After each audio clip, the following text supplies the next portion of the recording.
first one that I begin with, that you'll see me start squeezing out now, is Glacier Green, and then later on I add to it Glacier Black.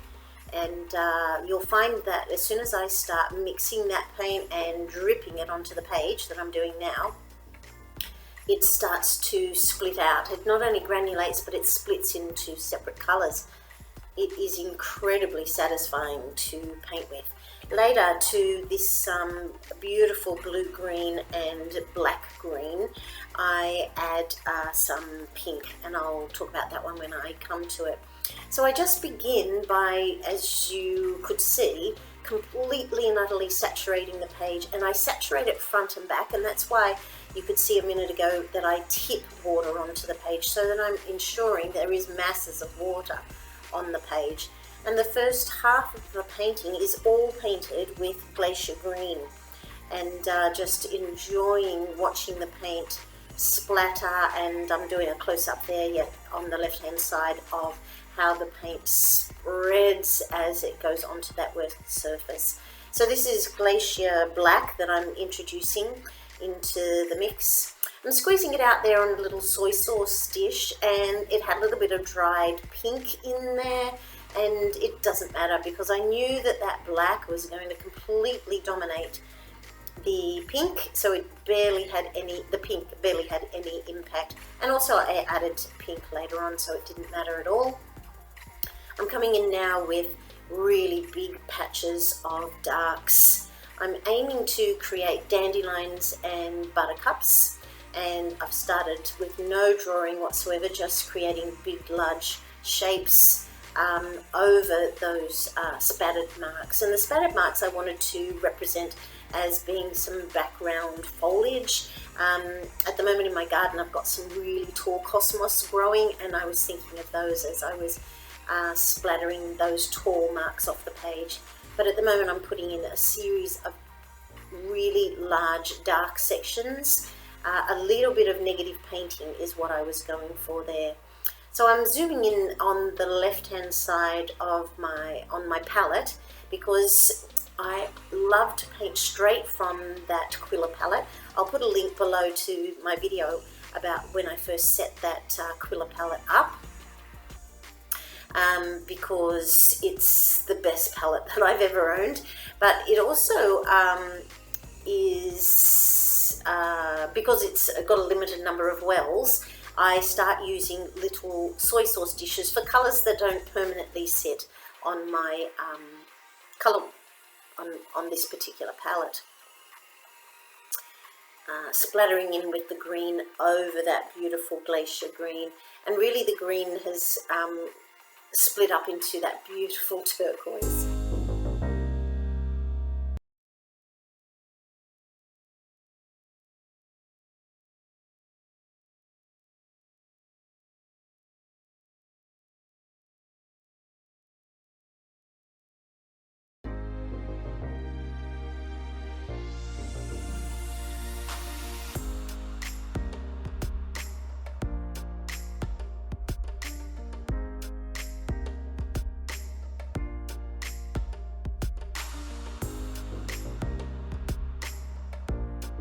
Coming in now with some quinacridone magenta, which I squeezed out. It's a very pink based magenta, that one, and I squeezed it out again into the little palette, into the little soy sauce dish, and just coming in with lovely little bits of detail. And there was a bit of blue in that soy sauce dish, and that's why it's come up with that pretty purple colour.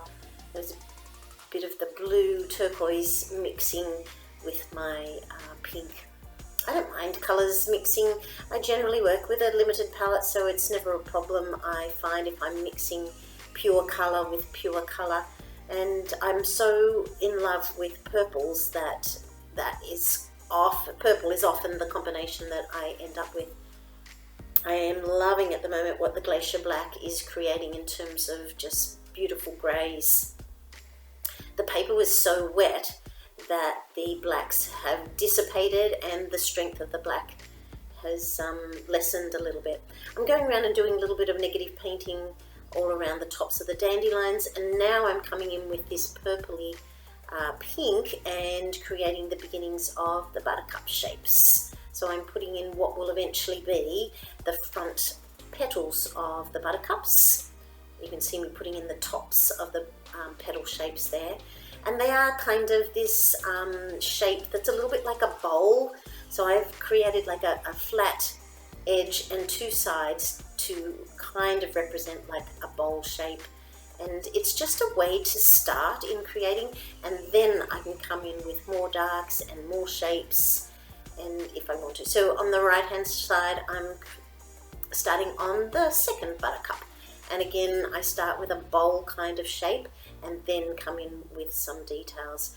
You can see that I'd left two spaces in the dandelion stalks for the stalk for the buttercup to run through, so that's worked quite nicely. I do a little bit of planning at the beginning about where things are going to be placed, and I don't always sketch it out, although I recommend that to anyone because it's a great method, but often I just sit and stare and look at, I decide on what my subject matter is going to be, and I think pretty carefully about where I'm going to place it, and once I've got a bit of a plan, then I can launch into it. So at the beginning of the video where you saw me putting the water down, I already had a plan in my head about where I was going to be putting the main shapes. A lot of the time I'm going for that S kind of design, and I find that that is one way of leading you through the composition. The brush I'm using at the moment is an enormous flat brush, which I often use when I'm painting these full sheet paintings. It is a brush that has a bit of the glaze coming off its handle, because I often leave brushes sitting on damp towels. So anyone who's likes to look after their brushes, don't leave your brushes sitting on damp towels. It's very bad. So I'm using this enormous flat brush to wash off the paint. At the moment you can see me pressing on the towel, and that absorbs most of the moisture, and then I'm just lifting out, wash it off, and I repeat this over and over and over again. Wash off the paint, put it on the towel to make it a thirsty brush, and then drag it through, and I am removing paint over and over and over, and I'm doing this for a circle shape at the moment. The brush, most of my brushes do not love to be painted in this way. I find they really don't like to be dragged around to create that circle shape, but I really love what the action is on the page. And so really what I was going for there were more dandelions, but hopefully dandelions that have less importance than the two main ones at the top. I kind of wanted the two main ones to end up as a focal point. Whether they do or not doesn't matter. I just like having a plan of where I'm going to go. So I'm continually wetting and then getting rid of the excess moisture off the brush, and then dragging the brush through the composition. I'm back to doing stick-like marks or grasses. I'm very fond of grasses. I really am using the grass type mark to create verticals that hopefully create some interest in my composition. I'm at the point about halfway through painting this large 56 by 76 watercolor, and I'm coming in now to add darks. The page is so wet that it would go on to take another hour to actually dry, but it's really about adding darks, and the darks dissipate, and I need to put them on wet enough that they mix in with the existing color, and that means that there's a lot of reapplication. And so that's what I do for quite a while now, is dip into the juicy paint, so it's near straight out of the tube watercolor paint, and it is just going in and picking up the paint and adding it. So there's a lot of adding and subtracting during the second half of the painting.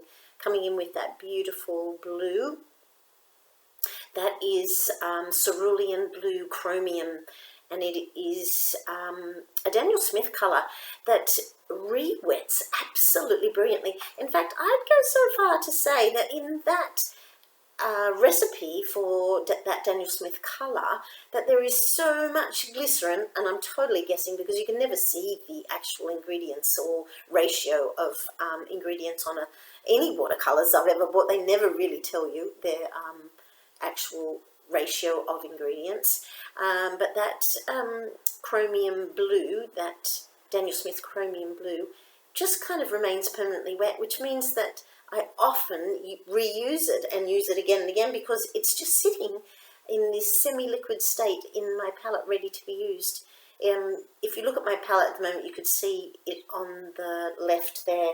I've got a big black mark I've written in Texta for chromium, cerulean chromium, so that I know which one that is, because I tend to forget between cerulean and cerulean chromium. Hard to remember which is which. So I'm coming in again now with an even darker blue. So this time I've dipped into the ultramarine blue, which is a really lovely dark blue.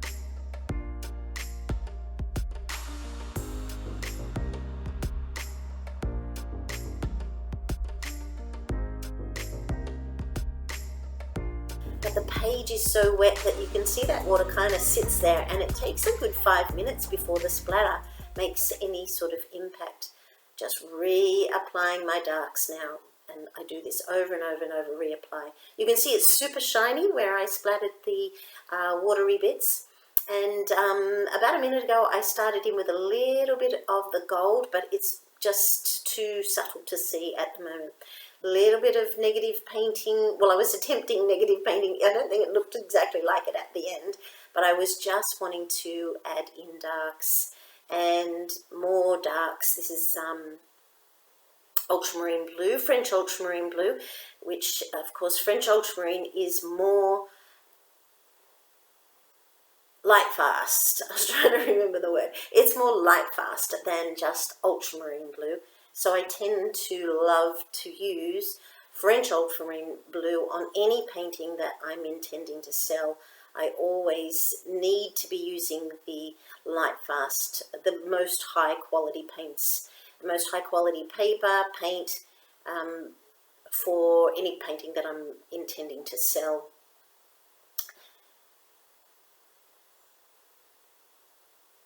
Little tiny details with my round brush.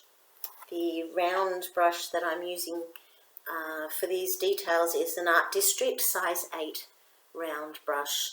It's got a fabulous point on it, so I don't need to use a liner brush because that actually would be too small for a painting of this size. I'm about 3/4 of the way through the painting now, and just taking a moment to take in the painting and go, all right, what else needs to be done? I know that it's not completed. So that's a good start, to just know that it is in that incomplete state. And it's about taking time to look at the picture overall and, if possible, stand back, which in my case was not possible because I was working completely flat on the page. But worth stepping back to go, right, what is necessary?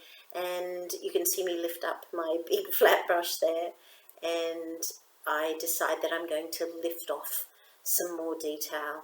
And my decision was that the flower heads, as in the dandelion flower heads, because they are a kind of flower, they're really the seed pod version of the dandelion daisy. It turns into this incredible seed pod.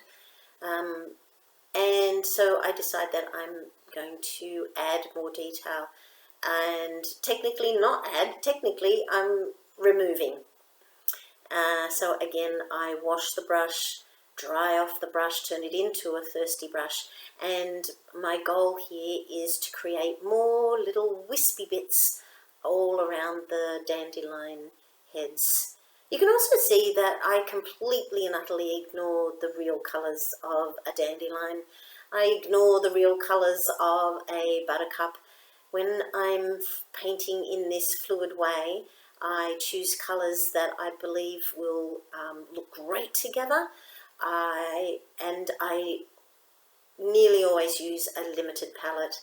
Having said that, I do love to come in at the end and add in whatever colour I feel like, but if I've only come in with a few colours, then adding a colour at the end is never an issue, I find. So there's lots of moments of contemplation at this point. Am I done? What else needs to be done? And I am working on those thick blue ultramarine marks that are looking a little too much like fat marks. So I'm spending a little bit of time dragging them out. And I go over the painting, all over it, removing bits and pieces. Now I've come back in for some thick, juicy marks. I originally got this idea of the buttercups, of working this incredibly wet way from an artist called Linda Kemp, and I'm going to put up a link now to her book called Painting Outside the Lines, and it's a superb book that she has produced years ago, and I absolutely love it. So thank you so much for watching and tuning in. Please like and subscribe. See you in the next video. Bye.